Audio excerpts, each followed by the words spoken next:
Good morning, students. How are you? I hope you will be fine at your home. Okay, तो आज का topic शुरू करते हैं।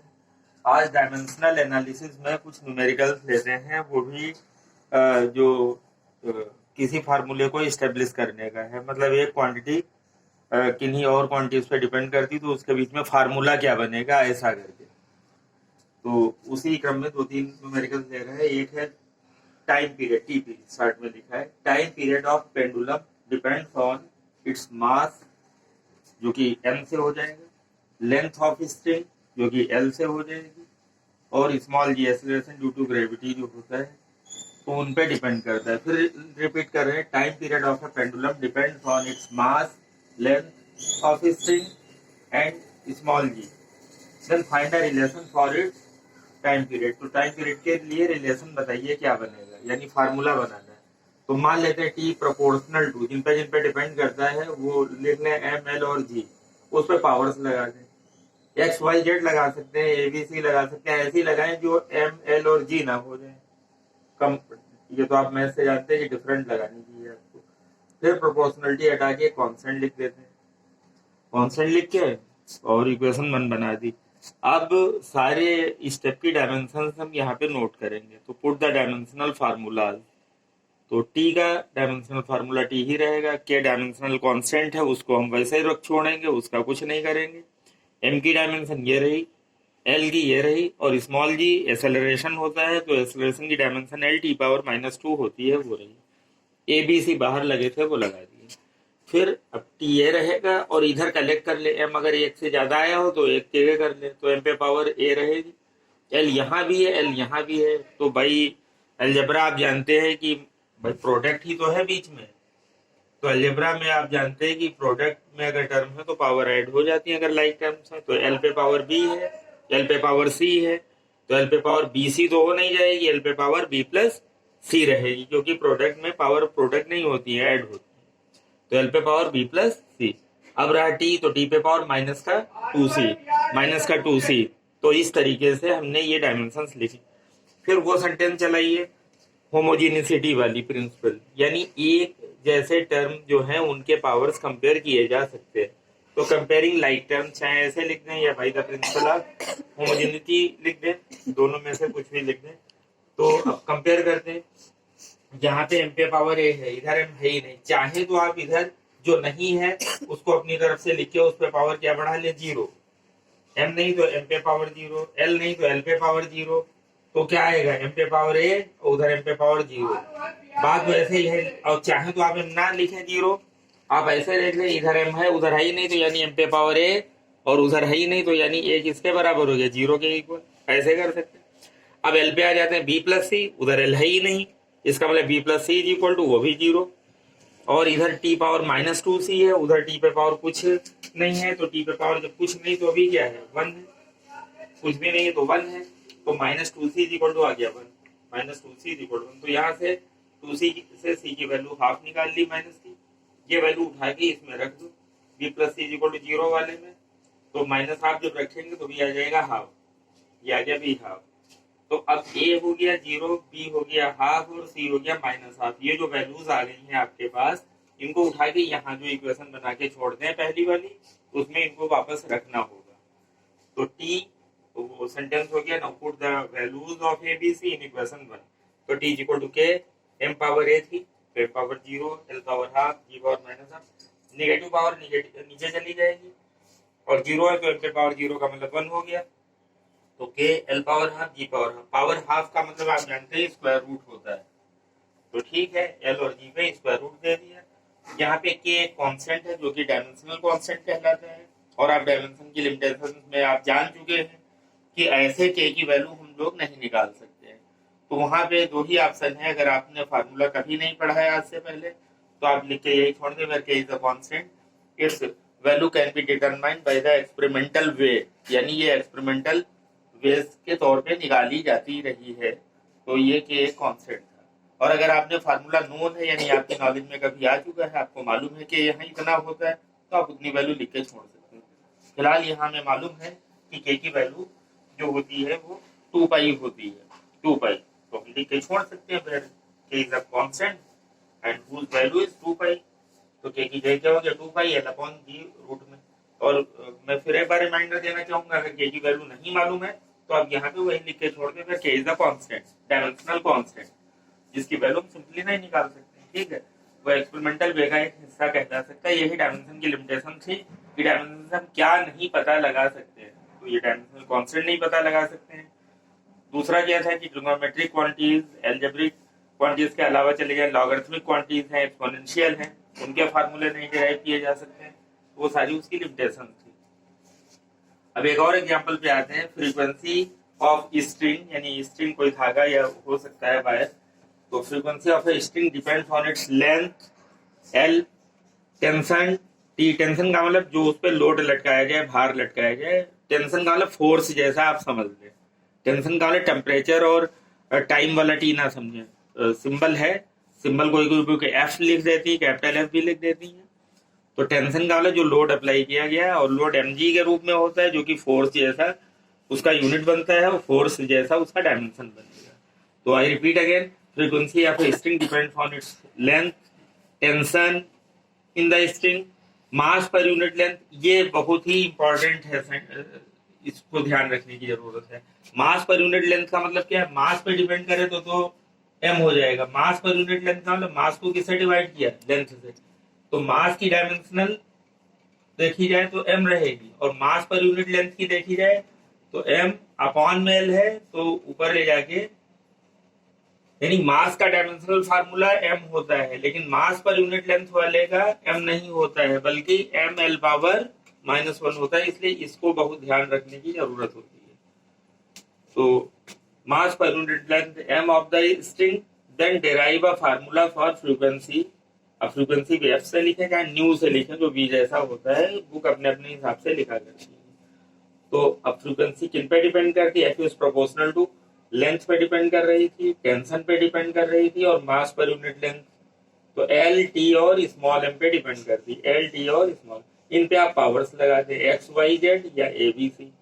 अब वही तरीका अप्लाई करें जैसा इससे पहले बताया कि प्रोपोर्शनलिटी हटा के के लिख दे, और सब वही आप पुटिंग डायमेंशनल फार्मूलाज। तो एफ फ्रीक्वेंसी है, फ्रीक्वेंसी का होता है टी पावर -1, लेंथ है एल हो गया, टेंशन टी, कोई टेम्परेचर नहीं है, कोई टाइम नहीं है, टेंशन का मतलब फोर्स होता है, तो एम एल टी पावर -2 हो जाएगा, और एम ये कैपिटल एम ना लिख जाए, सिर्फ मास पर यूनिट लेंथ है, इसलिए एम एल पावर -1। इसको आप बहुत ही ध्यान रखने की जरूरत रहेगी, क्योंकि इसमें आप सभी गलतियां कर जाते हैं।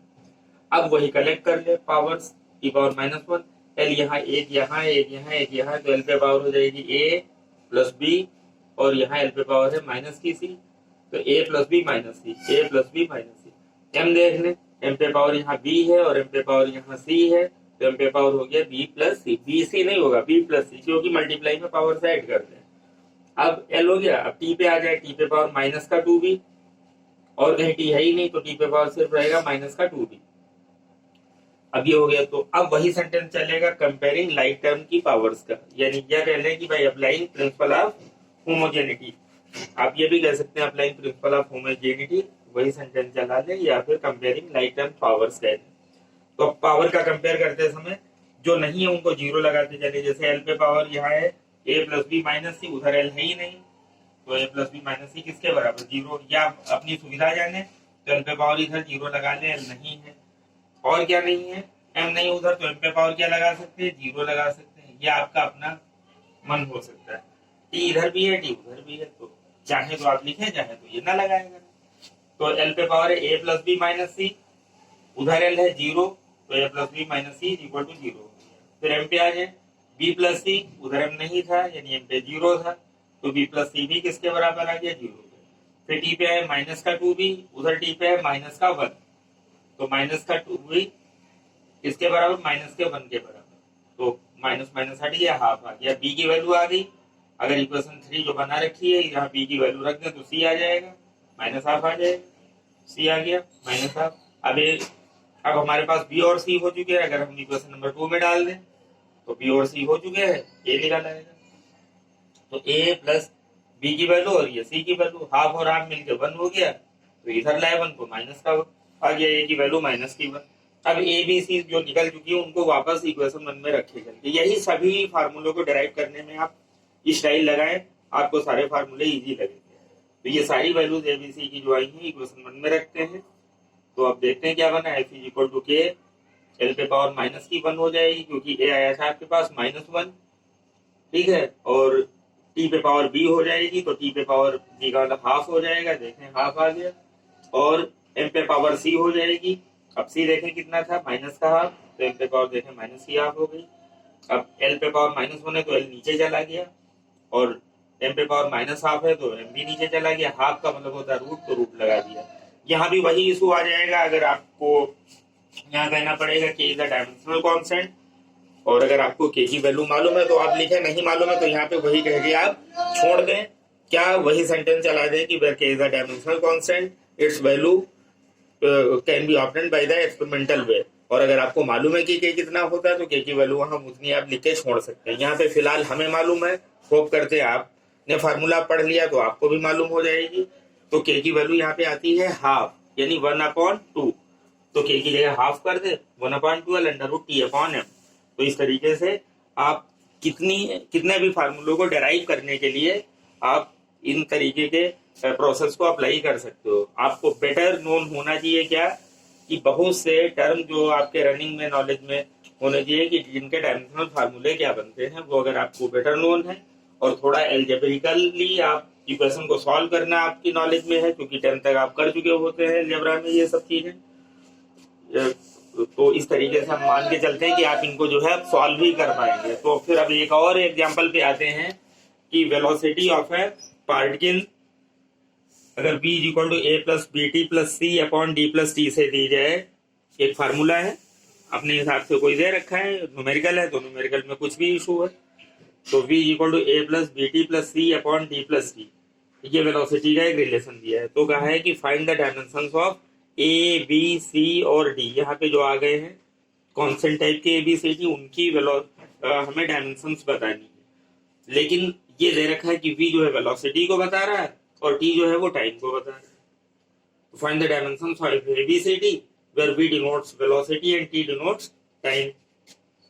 तो यहाँ वही लगा दे by principle of homogeneity. Homogeneity क्या कहती है कि एक जैसे टर्म को, एक जैसे लाइक वाले जो नेचर के टर्म है उनके हम आपस में कंपेयर कर सकते हैं। कंपेयर का मतलब, अगर मान लो ए और बी के बीच में प्लस लगा है तो कहेंगे ए की डायमेंशन और बी की डायमेंशन सेम होंगी।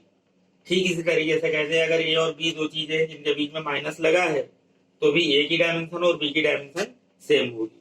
अब अगर मान लो कि कह दो X is equal to X plus L is equal to 0, जहाँ पे एल जो है लेंथ को बताता था, इसका मतलब एक्स की डायमेंशन भी किसके बराबर हो जाएगी, एल के। क्यों? क्योंकि दोनों के बीच में प्लस या माइनस अगर आ जाए तो एक नेचर की चीजें थी तभी हमने उनको जोड़ा या घटाया होगा। अलग अलग नेचर की चीजों को हम लोग जोड़ या घटा नहीं सकते हैं। जैसे मीटर के साथ ही आप लीटर वाली चीज को आपस में जोड़ या घटा नहीं सकते हो, वहां भी आप यही देखते हो कि लाइक टर्म्स जो होंगे उनको आप एक साथ कर सकते हो। वही बात यहाँ लागू है। तो ठीक है, उस हिसाब से देखते हैं। अब चाहे ए को पहले निकालें चाहे बी को, जो आसानी से निकल सके आप उसको सॉल्व कर सकते हैं। हम यहाँ पे डी को पहले निकाल रहे हैं। डी और टी के बीच में प्लस है, यानी dimension of D is equal to dimension of T. Dimension of D is equal to dimension of T, और टी टाइम होता है यानी कैपिटल टी आ गया। फिर dimension of A is equal to dimension of V. क्यों? क्योंकि दोनों के बीच में या तो इक्वल साइन हो, या आप ऐसे समझ लो ए को उधर ले जाओ तो वी माइनस ए हो जाएगा। इसका मतलब दोनों के बीच में प्लस या माइनस लगा हो। दो क्वांटिटीज अगर ए और बी हैं तो उनके बीच में चाहे प्लस लगाओ चाहे माइनस लगाओ, चाहे उनके बीच में क्या चल रहा हो, इक्वालिटी का साइन चल रहा हो। हर हाल में कहते हैं कि उनकी डायमेंशंस कंपेयर करी जा सकती है। तो dimension of A is equal to dimension of V. V velocity है तो एल टी पावर -1 यानी ए की डायमेंशन आ गई। अब इस पे आ जाए dimension of B T is equal to dimension of V, क्योंकि बीटी और वी के बीच भी इक्वल साइन कहीं काम कर रहा है। या कोई कह सकता है dimension of BT is equal to dimension of A. क्यों? क्योंकि इनके बीच में प्लस लगा है। आप इससे निकालना चाहें तो अभी भी निकाल लेंगे। क्या देखें, बीटी इज इक्वल टू ए, और अगर बी की देखें तो ए अपॉन टी, और ए की अभी आप निकाल चुके हैं कितनी, L T power -1, L T power -1 और अपॉन पे टी तो एल टी पावर -2। यानी अगर इससे आपने निकाला इसके बीच में तो भी वही, और अगर आप इसका v के साथ निकाल रहे हैं तो भी वही। देखें डायमेंशन ऑफ बीटी जो dimension of V, dimension of v is equal to dimension of v upon t, v velocity होती है, t टाइम होता है, एक्सेलरेशन के बराबर हो गया, तो l टी पावर माइनस का 2 हो जाएगा, l टी पावर माइनस का 2 हो गया। वही देखे निकाले पूरे। फिर dimension of c upon d plus t है, तो चाहे d बोले चाहे t बोले, दोनों की डायमेंशन तो सेम थी, तो dimension of c upon d बोल दो या dimension of c upon d बोल दो, बात एक ही रहेगी। तो dimension of c upon t is equal to dimension of v, तो डायमेंशन ऑफ v के बराबर चला है, क्योंकि ये और ये कहीं ना कहीं इक्वलिटी साइन है। या कोई आप चाहे तो इस वाले को किसके vt के बराबर भी चला सकते हैं, या इस वाले को किसके k के बराबर भी चला सकते हैं क्योंकि बीच में प्लस या माइनस है, इक्वल साइन है, तो वो आपस में कंपेयर करेगा। तो dimension of c upon t is equal to dimension of v, तो dimension of c is equal to t multiply में आ जाएगा vt, अब v की रख दें l T power minus 1, t की रख दें t, अब मल्टीप्लाई में पावर साइड होती है तो माइनस का 1 और प्लस का 1 ये कैंसिल कर जाएगा, t गायब हो जाएगा, यानी l रह जाएगा, तो c की डायमेंशन आ गई। चल, तो इस तरीके से हमने a b और c की डायमेंशन निकाल ली। a आई है l T power minus 1, b आई है l टी पावर माइनस 2 और c आई है l।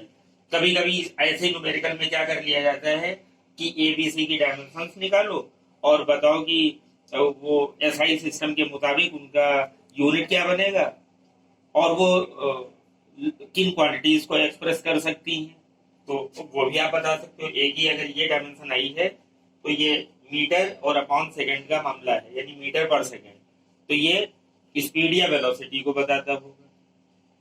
इसका देखें एल टी पावर माइनस 2 यानी मीटर अपॉन सेकंड स्क्वायर, ये एक्सेलरेशन को बताता होगा।